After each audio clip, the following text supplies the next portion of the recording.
কোনো রকম ঝামেলা করলে তা কারোর জন্যই ভালো হবে না। বাংলাদেশ ইস্যুতে স্পষ্ট বার্তা ভারতের সেনাপ্রধানের। এই মুহূর্তে দাঁড়িয়ে বড় বড় গর্ত খোঁড়া হচ্ছে, আর সেই গর্তে বন্দুক নিয়ে তাক করে নাকি বসে রয়েছে বাংলাদেশি সেনা।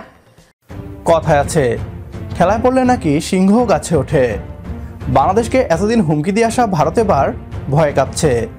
ছাত্র জনতার গণ অভ্যুত্থানে শেখ হাসিনা সরকারের পতন ভালোভাবে মেনে নেয়নি ভারত।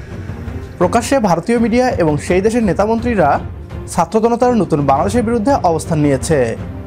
ডক্টর মোহাম্মদ ইউনূসের নেতৃত্বে নতুন অন্তর্বর্তীকালীন সরকারের সাথে শুরু থেকেই বৈরী আচরণ করছে ভারত সরকার। বাংলাদেশ সমমর্যাদার ভিত্তিতে বন্ধুত্বের প্রস্তাব দিলে ভারত তা রিজেক্ট করে দেয়। ভারত হয়তো নতুন বাংলাদেশকে আন্ডার এস্টিমেট করেছিল। তাদের ধারণা ছিল তরুণ ছাত্র জনতা ভারতের সাথে দুশ্মনী সামলাতে পারবে না। ভারতকে ভুল প্রমাণ করে বাংলাদেশ যখন অ্যাকশন মুডে, ঠিক তখনই মাঝপথে এসে বাংলাদেশের কাছে আত্মসমর্পণ করে ফেলল ভারত। বাংলাদেশকে দখলের হুমকি দেওয়া ভারতীয় নেতাদের এখন মুখ লুকানোর জায়গা নেই। ভারতের সেনাপ্রধান বাংলাদেশের সাথে লড়াই নয়, বন্ধুত্ব করার প্রস্তাব দিয়েছে। কিভাবে বাংলাদেশের কাছে আত্মসমর্পণ করল ভারতের সেনাবাহিনী, বিস্তারিত থাকছে বিডি টিউবের আজকের এই ভিডিওতে। কোনো রকম ঝামেলা করলে তা কারোর জন্যই ভালো হবে না। বাংলাদেশ ইস্যুতে স্পষ্ট বার্তা ভারতের সেনাপ্রধানের। ভারত ও বাংলাদেশ একে অপরের প্রতিবেশী, তাই দুই দেশই একে অপরের জন্য কৌশলগতভাবে ভীষণ গুরুত্বপূর্ণ। সেই পরিস্থিতিতে কোনো ঝামেলা করলে তাতে কোনো পক্ষেরই লাভ হবে না বলে সাফ জানান সেনাপ্রধান। আর্মি ডের আগে সাংবাদিকদের মুখোমুখি হয়ে বাংলাদেশ প্রসঙ্গে বিস্ফোরক মন্তব্য করলেন ভারতের সেনাপ্রধান জেনারেল উপেন্দ্র দ্বিবেদী। বাংলাদেশ সীমান্তে এই মুহূর্তে দাঁড়িয়ে বড় বড় গর্ত খোঁড়া হচ্ছে, আর সেই গর্তে বন্দুক নিয়ে তাক করে নাকি বসে রয়েছে বাংলাদেশি সেনা। আর তাতেই উঠছে প্রশ্ন যে তাহলে কি বাংলাদেশের ইউনূস সরকার ভারতের সঙ্গে যুদ্ধ করার প্রস্তুতি নিচ্ছে? তাহলে কি ভারত চুপ করে থাকবে? কেননা কয়েকদিন আগে একটি ভিডিও সামনে এসেছিল যেখানে দেখা গিয়েছিল যে বাংলাদেশের সেনারা বন্দুক হাতে নিয়ে যুদ্ধের মহড়া দিচ্ছে। সেখানে উপস্থিত ছিলেন মোহাম্মদ ইউনূস।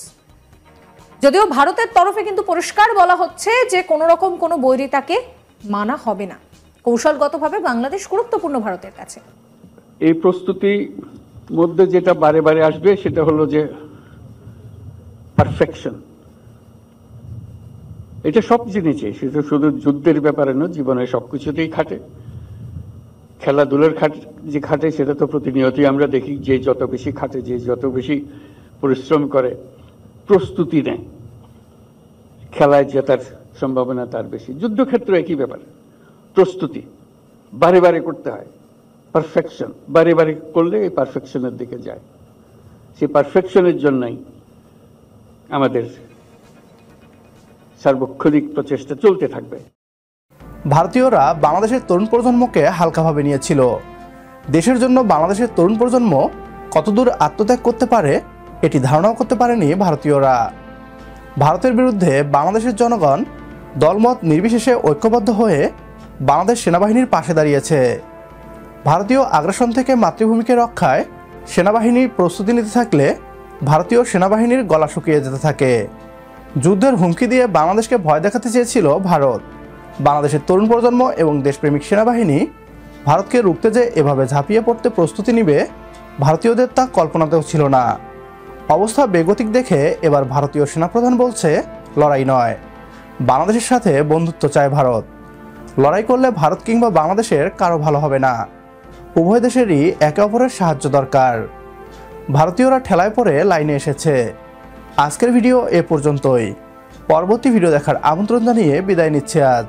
আল্লাহ হাফেজ।